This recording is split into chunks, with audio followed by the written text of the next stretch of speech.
Series Indonesia atau Malaysia? Siapa yang lebih unggul? Hai Sobat Klaklik, di video kali ini kita bakal battle series lagi. Tapi kita edisinya beda nih kali ini. Apa tuh? Drama religi Indonesia versus Malaysia. Kira-kira kalian tim mana nih? Indonesia. Malaysia. Ayo kita battle sekarang. Oke, hari ini kita membahas series apa nih Kak Bilkis? Udah lihat thumbnail kan guys? Itu yang mau kita bahas. Gak ada, editor gak bikin thumbnail. Tolong dong support temennya. Oke, kita Atau lihat di caption kali. boleh. Jadi kita mau bercanda terus, maaf ya guys. Jadi kita mau bahas series Indonesia sama Malaysia. Kalau aku sih Malaysia aja ya guys. Aku bakalan bahas series Bidaa. Pasti kalian udah nonton kan? Walid ya? Siapa yang mau nikah sama Walid? Gak ada. Nggak ada, oke. Nggak, kalau Kak Bilkis punya Walid, aku punya Nggak punya Walid. Aku punya mama bapakku aja. maksudnya series ya. Oh, seriesnya Kalau ya. Kak Bilkis di tim Malaysia punya series Walid, di tim Indonesia punya series Para Pencari Tuhan jilid 18. Nih, aku bantuin 10-nya. Iya. Ini mah kocak. Ini 13 dong ini. Oke. Kenapa kita mau battle series Indonesia versus Malaysia sih guys? Karena kan ya sebenarnya kita tahu ya, kita Indonesia sering berantem nih sama Malaysia. Sekalian aja kita berantemin di sini, kita Iya. kasih panggung gitu ya. Kita kasih panggung. Ayo orang Malaysia, kalau katanya kalian sangat mencintai Malaysia, nanti komen ya Malaysia Iya. yang menang, Malaysia yang menang. Enggak, gitu. Indonesia. Yaudah, apa? Karena siapa takut? Yes, nggak takut. Enggak. Ayo ya Indonesia, Malaysia, coba netizen 62 buktiin kalau misalnya emang kalian tuh powernya kuat. Nah, warga Malaysia juga jangan mau kalah ya. Yuk. Ayo boleh. Gas. Oke guys. Oke, di battle drama religi Indonesia versus Malaysia ini, kalian harus menjawab kenapa series ini bisa jadi yang terbaik. Pertanyaan pertama, selama 60 detik berikan alasan apa isu atau masalah religi yang diangkat dalam series ini. Bisa dimulai dari PPT. Oke, jadi di series PPT ini sebenarnya nggak terlalu banyak isu religinya Kak. Jadi memang isunya tuh lebih banyak ke isu-isu sosial, isu yang emang ada di sekitar kita. Nah, untuk yang jilid 18 ini dia punya subjudul yaitu namanya Dunia Hanya Sementara Coy. Wow. Jadi dari judulnya aja udah bisa ketahuan ya.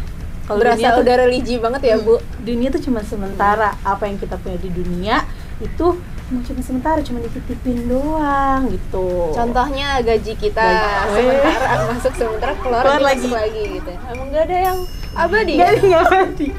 Tapi itu relate kan sama warga Indonesia. Contoh aja guys. Iya gitu. Nah, series ini tuh juga tayangnya tuh pas lagi Ramadan. Jadi emang setiap Ramadan tuh ada ya sampai sekarang. Kalau series 18 itu sih di series Para para Pencari pencari Tuhan ini.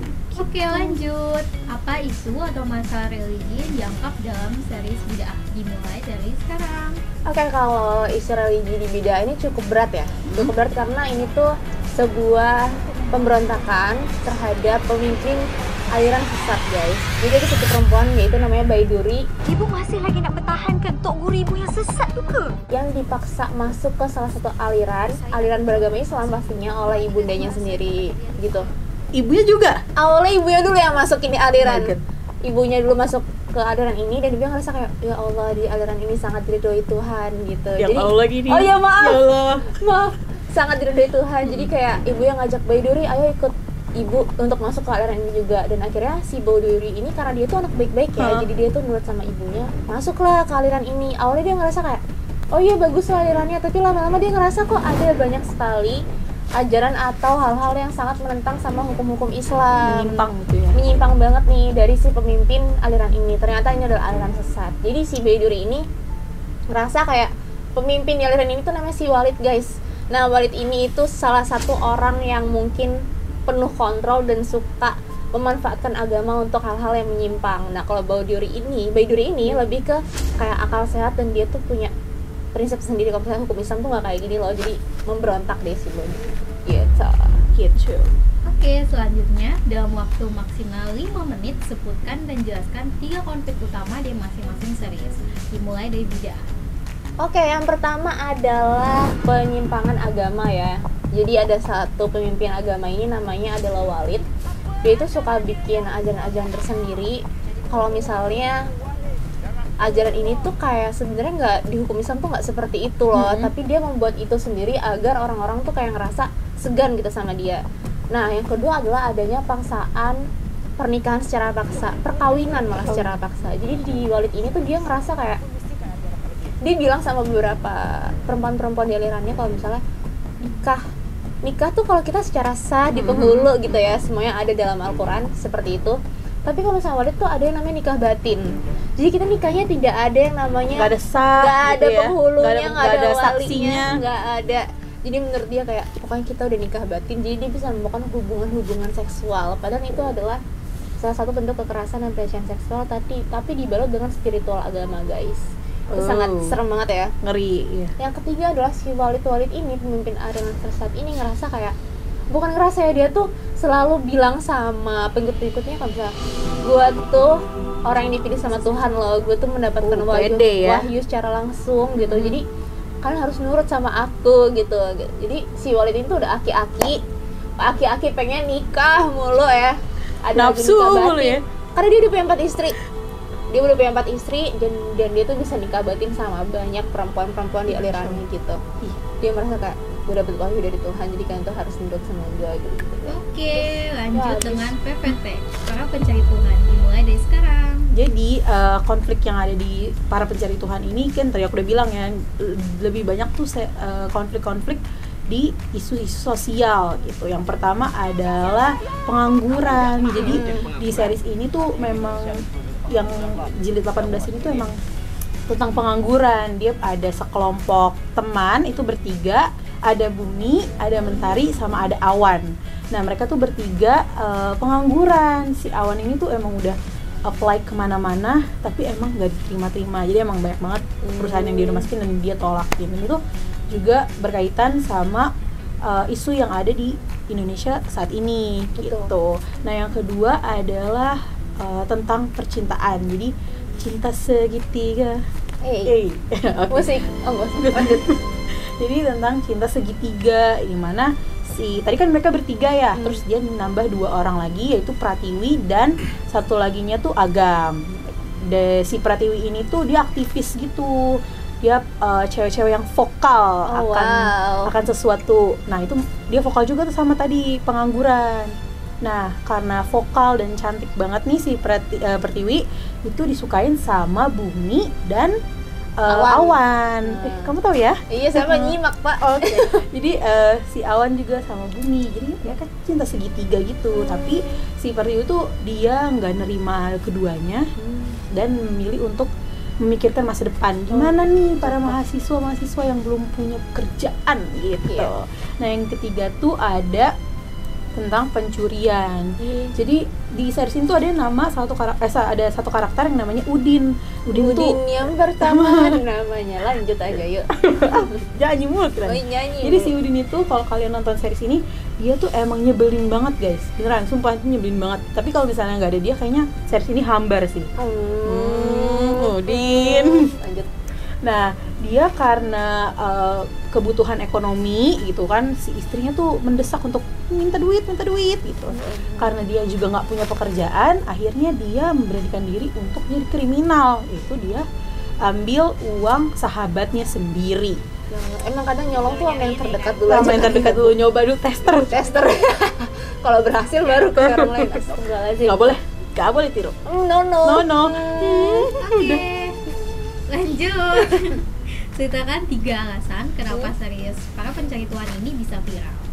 Oke, jadi ada 3 alasan. Yang pertama, karena dia tayang di bulan Ramadan. Masya Allah. Dan itu tuh tayangnya dari awal sahur gitu ya, sampai menjelang subuh. Jadi teman-teman yang lagi sahur itu merasa ditemanin banget sama series ini gitu. Jadi aku ngerasa ini series paling viral, apalagi pas lagi Ramadan. Nah yang kedua ini ada tentang dia mengangkat isu sosial Kak. Jadi tadi aku bilang ya, PHK, pengangguran yang akhirnya menjadi kriminal, itu memang lagi banyak diperbincangkan di tahun 2025. Nah yang ketiga ini adalah tentang percintaan yang membuat jadi lebih baik. Jadi tadi si Pratiwi, Awan dan Bumi kan tuh cinta segitiga. Nah, di sini ada si Mentari dan Agam yang mereka tuh beneran hampir menuju halal gitu ya. Eci. Tapi kagak jadi, Kak. Ya. Penasaran nggak kenapa? Nonton deh seriesnya. Ini. Ya boleh Iya, deh boleh. nanti ya teman-teman nonton ya. Oke, lanjut ceritakan kenapa series Walid ini bisa viral. Karena Walid ini berasal dari tahu ya. Tahu Walid? Walik. Maaf bercanda Walid. Maaf Oke. Walid dulu. Yang pertama karena ini tuh seriesnya kan sangat-sangat deket ya sama agama Islam, dan mostly juga kebanyakan di Malaysia itu kebanyakan warganya itu beragama Islam. Dia tuh berani banget loh bikin series Walid ini, Iya. walaupun emang tentang aliran sesat. Tapi kalau misalnya di Indonesia bikin kayak gitu, waduh. Saya nggak Angkat tahu tangan deh, ya? angkat tangan nih Angkat saya. tangan. Malaysia top banget sih kalau soal ini, dia berani banget gitu. Yang kedua adalah series ini itu kita belajar kalau misalnya Islam tuh yang bagus dan bener agamanya. Tapi kalau misalnya kita salah memilih pemimpin, bisa-bisa kita kayak di series ini, jadi kita salah memilih pemimpin, kita jadi korban pelecehan agama Islam yang ternyata dianut, cara ibadahnya juga salah gitu. Jadi kayak sangat disayangkan ya. Dan yang ketiga adalah series ini tuh series yang berani guys, berani untuk ngasih tahu kalian kalau misalnya di luar sana tuh banyak loh aliran-aliran sesat yang sebenarnya kalian tuh harus hati-hati kalau misalnya mencari ilmu. Kadang kita beragama tuh pengen banget kan tahu lebih banyak tentang ilmu agama kita, tapi jangan salah untuk memilih pemimpin atau orang yang kalian dengarkan dalam agama kalian gitu. Terakhir, kasih statement ngekuat kalian kenapa series yang kalian pilih layak menang di battle kali ini. Oh layak Layak. banget, Layak ditonton dan layak menang. layak menang. Karena Nah, Indonesia, bro. ntar dulu, karena begini, Malaysia kan sering banget berantem apa rendang, iya. Batik, Batik, apa lagi? yang kemarin baju jalur. Gini. Iya gini. Ya udah, jadi kalian komen aja series Malaysia lo yang paling bagus di sini. Series Indonesia. Malaysia buktiin kalau misalnya kalian tuh keren dengan cara komen di sini.